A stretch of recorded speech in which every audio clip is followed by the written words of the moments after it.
Hello, Legends of the Superstitions listeners. It's Abby here with Emily. Hey! Morgan. Hi. And Eve.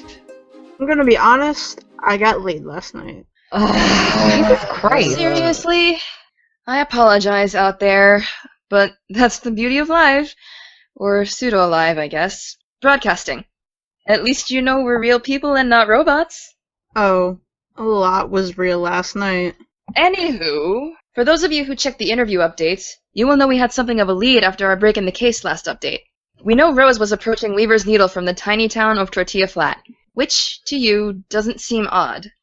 Tortilla Flat is tiny. Population 6. This place is weird. It has its own post office and voters precinct. So, it's basically something out of a horror movie already. Not that we're suggesting any of this is like a horror movie. No, but to set the scene. Well, there's no scene. It's a real place where real stuff happens. What I'm trying to get across, though... Yo, Illy Jones. The lady makes a point. Why does it not shock me that you're Team Morgan?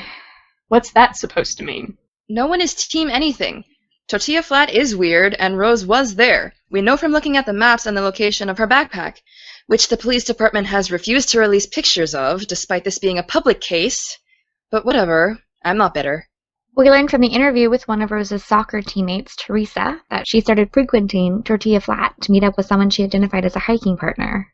Which isn't totally weird, since we know from that same interview that Rose had several hiking partners.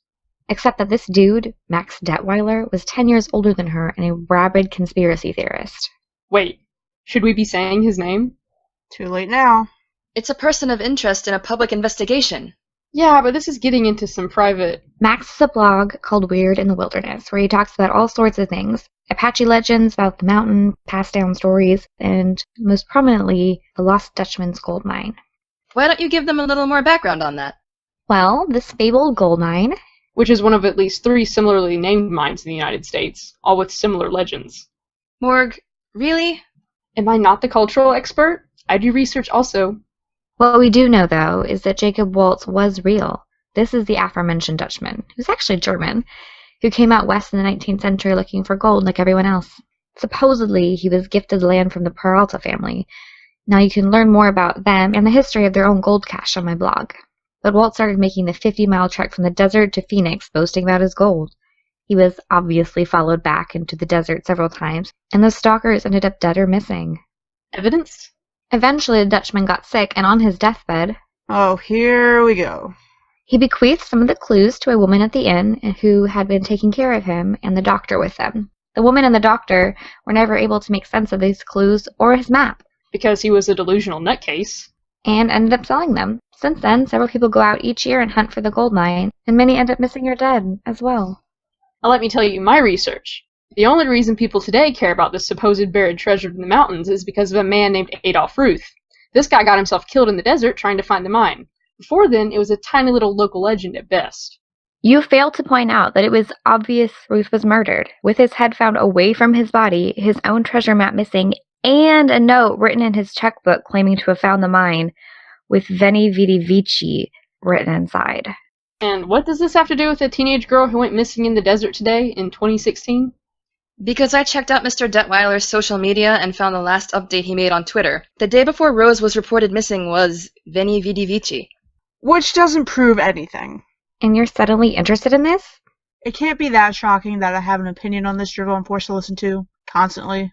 Or you just like trying to prove me wrong, constantly, because you hate me or have some weird preschool playground crush on me. She doesn't have a crush on you. And that's another thing, since when are you two? Okay, this has been informative. We got some serious information for you all to go over, and we're building quite the repertoire. But it's time to check out what we've got in the way of fan emails. Eve? I didn't get a chance to look at these yet, so enjoy our authentic live reactions. Yay. First one is from Jacqueline1134 at gmail.com. She says, "Hey Legends crew, I caught your second update and went back and listened to the first. Really riveting stuff. Since this is all ongoing, IDK what will be updated by the time you get this, but I was wondering if you thought anything kind of extra weird was going on. I'm from New York, and you hear weird stories about aliens and stuff in Arizona. Thanks, and I love the show." Do I think she got abducted by aliens? No. For once, we agree. Can't rule it out, I guess, but probably not, Mulder. Moving on. Good question, though. If anyone out there wants us to do a segment on the UFO sightings of the area, sound off. Seriously? And the second one is from sarahcakes@hotmail.com. She writes, "Hey guys, love the show. I especially love the live feel to it. I know it probably frustrates you guys not being able to do edits, but I think it makes you guys super authentic. My question might be a little weird, but I really need to ask. Are Eve and Morgan dating? They'd be like relationship goals if they were. Thanks." No, they aren't dating. They would deserve each other, though. What a weird question. Anyway, I appreciate the listenership, Sarah, and we love the feedback, but maybe we keep the questions strictly professional? Well, we are prying into a girl's life. Why shouldn't they pry into ours? That's not what we're doing. I think it's about time to wrap this up. Hey, AV Club, since when do you call the shots? Since I'm the one with the nuke codes, Effie, I'm cutting this recording off in 10 seconds. We're done for the day anyway. We hope we brought you some good stuff, and know our tensions only run high because the case gets more complicated.